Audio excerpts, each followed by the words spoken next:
Good day. Happy Friday. We are wrapping up our Life Be Lyfing series today. And I have some more practices to share. I've been digging around and found this wonderful article in Psychology Today. So today we are going to kiss. Today we're going to kiss. So let's get the show started.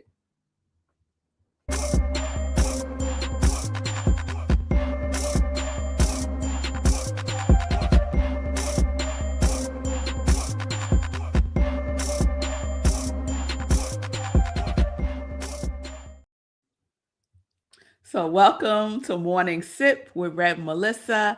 I am Rev Melissa. SIP stands for Spirit in Practice, where we practice because practice makes progress. Yes, it does. So, I hope everyone is doing well. Today, we are wrapping up our Life Be Lyfing show, our Life Be Lyfing series.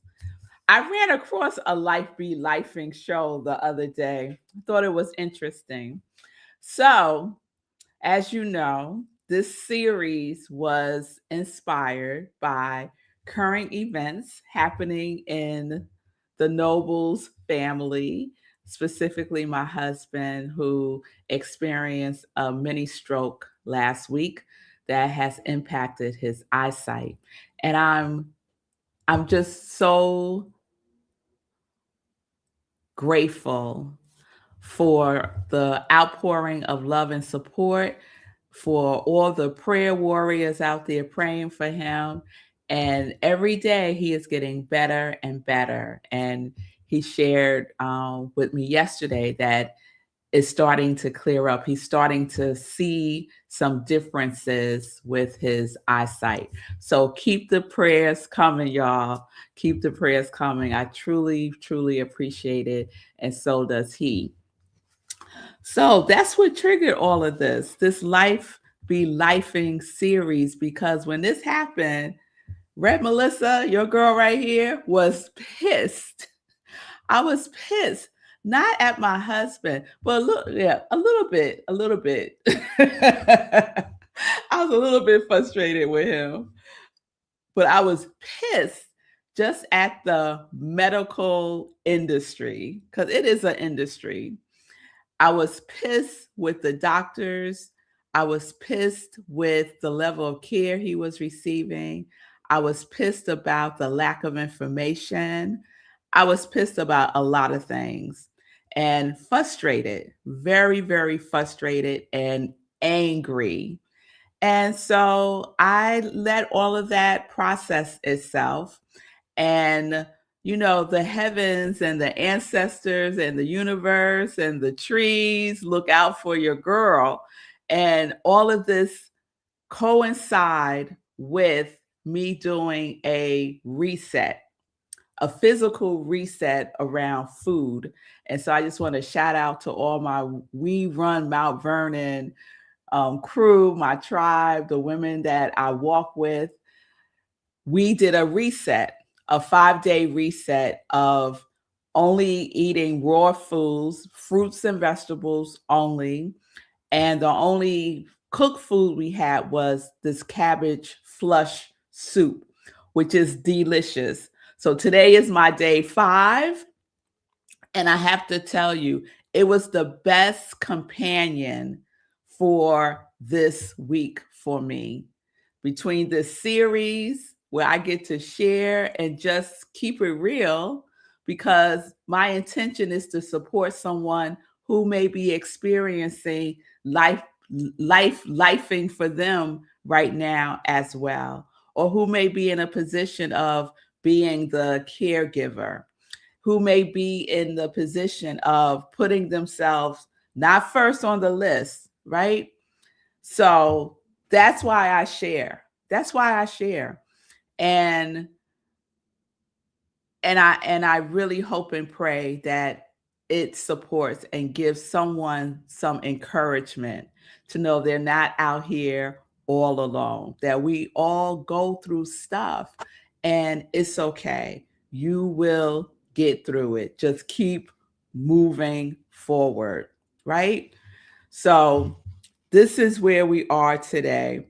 And as I was looking to wrap up the show, I remember this acronym, right? Because I've been talking about the acronym for life. And so the acronym that I'm using for myself is Let It Flow Easy. Just ease up on yourself, Melissa. Ease up on Marco. Just ease up, right? Just be easy. So there's another acronym that is KISS, right? I think most of us are familiar with this acronym for KISS. Keep it simple. And now the second S, I don't really like what they say for the second S, so I change it to sweetheart.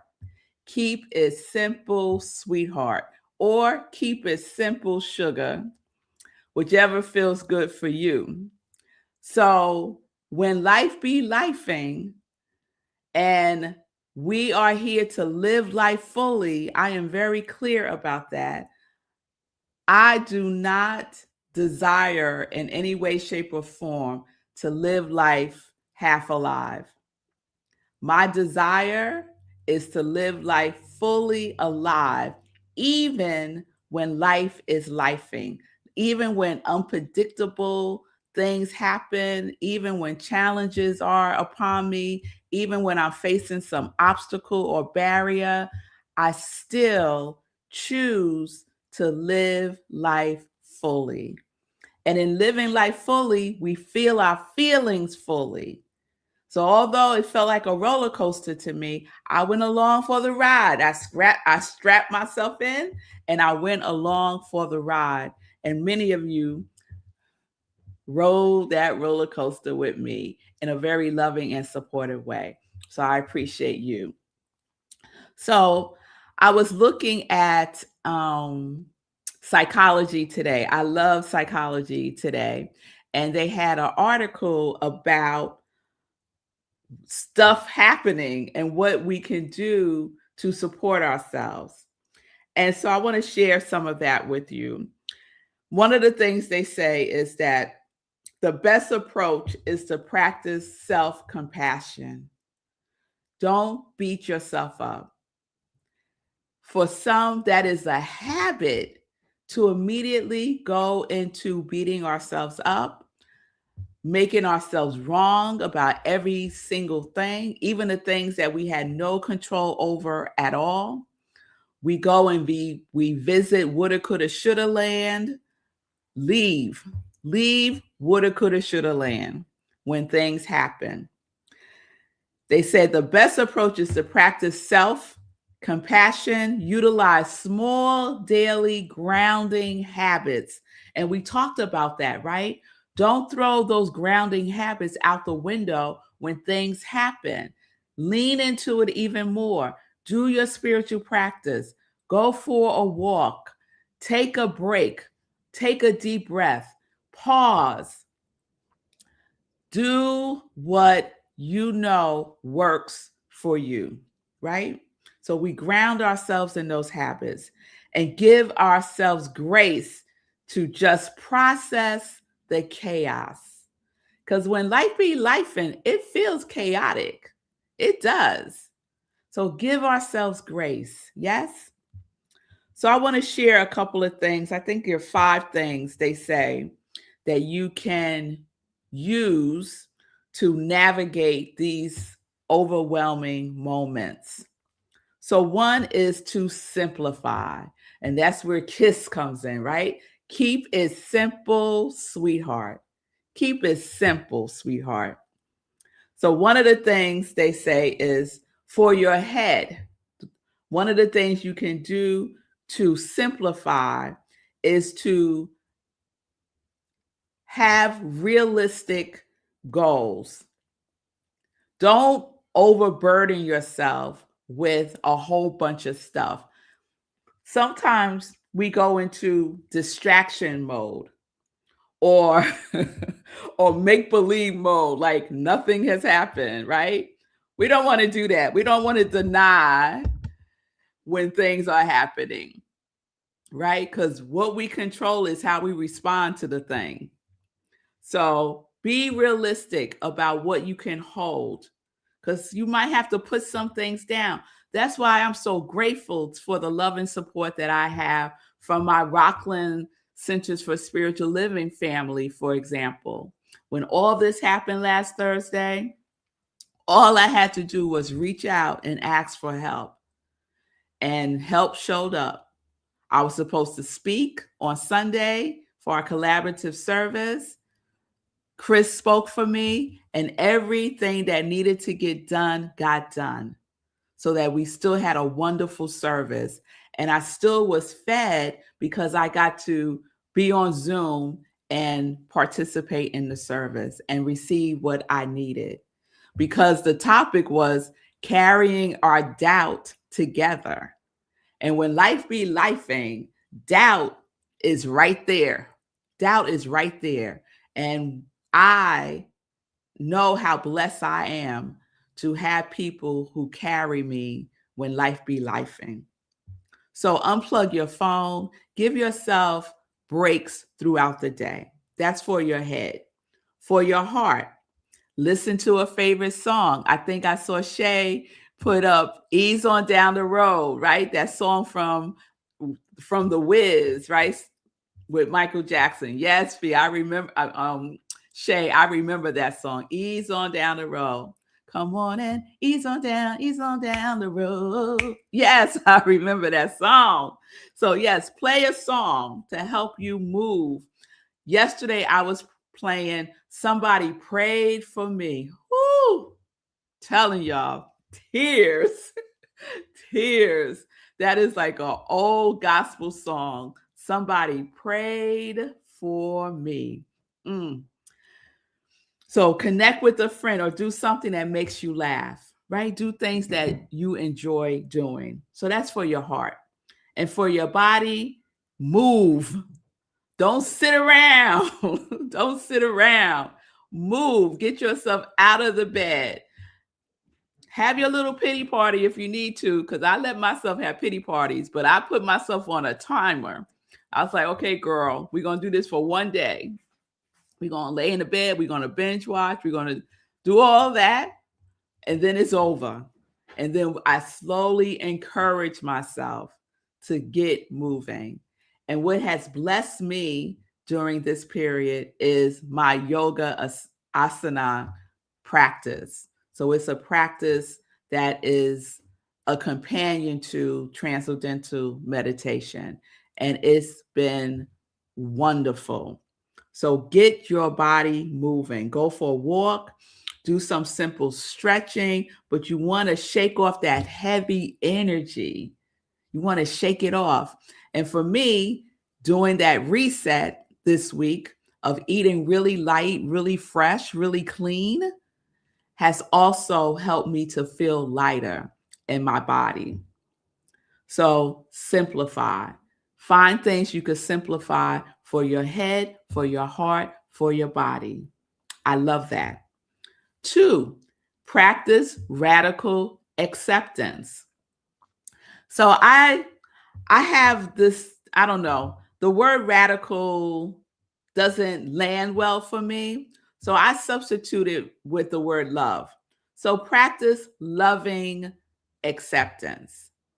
Loving acceptance. Be gentle and kind with ourselves, right? So acknowledge that you're going through whatever it is that you're going through, and acknowledge that you can get through this, that you could get through this. You got through hard things in the past, and you can get through this as well.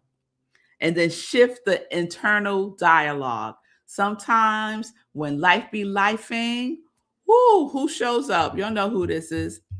Melody. She got lots to say when life be lifing, y'all. So check that internal dialogue, that critical voice. Is it your voice or is it someone else's voice? Sometimes it's not even our voice, it's somebody else's voice. So we want to pay attention to that and shift. Say your affirmation, lean into your quality, right? So use the tools in your toolkit. 3, Change what you can and manage the rest. So I'm very much aware that I can only change me. I can't change my husband, can't change my daughters, can't change my friends, can't change anyone other than myself. So let me focus on the things that I can do, the things that I have control over. So this is what it says in Psychology Today. You don't need to completely overhaul your life, but breaking overwhelming problems into micro steps makes them solvable. So I like making lists. So that's one of the things that helps me to get things into focus. That's something that I have control over. What can I manage on this list and what can I not manage right now? Address the layers of stress that you're feeling. So I can manage my feelings. I can't manage anyone else's feelings. I can't manage how Marco felt as he was going through this challenge. I have no control over that. I love this one. They suggest use a physical worry box. Write down anxieties as they come up and place them in a shoebox and give yourself a specific time, like the end of the month, to review them. I love that idea. So write it all out, put it into a box or a jar or whatever, and then a month from now, go back and read it and see where you are then. More than likely, you would be in a different place. There would be some shift, even if it's teeny tiny, incy wincy, there will be a shift. 4, lean on your anchors. I love this one as well. So, who are your anchors? Who are your go to people who are optimistic, who know the highest good for you? Go to those people. Lean on your anchors. Sometimes we isolate when things happen. And I do that. I need a moment to just be before I start to share. And that's just part of my process. So honor your process. Honor your process, but be aware if it's serving you well or not, right? Talk to a friend or a family member, but someone you trust. And if you need to, reach out to a professional. Sometimes we might need a professional to support us when we go through challenges. And reconnect with your core values, right? Our qualities that we have made a commitment to embodying, embracing, and expressing more fully this year is a value that we hold. Yes? So lean into your qualities. And it's not lost on me that the acronym for my quality for this year is TLC. Trust, love, and communication. How perfect is that? So lean into your core values. Remind yourself what matters most to you. And the last one, consider professional support. So we mentioned this just a second ago. So if you're feeling stuck in a heavy, continuous cycle of feeling overwhelmed or empty, reach out for professional guidance. Reaching out for support is a sign of resiliency. Reaching out for support is a sign of resiliency. You don't have to go this alone and think that's the hero's way to go. No, we're in this together. It's an opportunity to connect or reconnect. So none of us has to go this life alone. None of us have to go through this life alone. So I am here for my congregation of joy, and I know my congregation of joy is here for me as well. So I love all of that. I love all of you. So remember, what are we doing when life be lifing? We are kissing. We are keeping it simple, sweetheart. Keeping it simple, sweetheart. All right. So that wraps up our Life Be Lyfing series. I hope you got something from it. If not now, maybe down the road, when you go through something, you say, I remember that series Red Melissa did on Life Be Lyfing, and I can implement one of the tools that she suggested. So let's do that. Let's do that. All right. So I have a couple of things to share for our Joy News. So let me pull that up. All right. So first, I want to give a shout out to Fee King.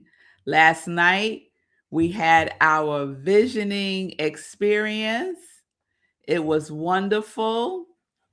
I want to thank Shay for always supporting these events that we do. We had a couple of women who joined us, and it was a wonderful visioning experience that we will be doing again.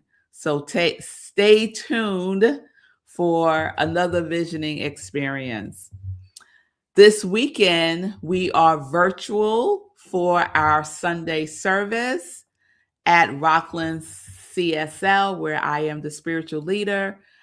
We are in our May theme, Divine Doubt. And this Sunday, I will be speaking about communal uncertainty. Again, how perfect is that? And I love this quote by Pema Chodron, and I just found a error, a typo. Sticking with uncertainty, getting the knack of relaxing in the midst of chaos, leaning not to panic.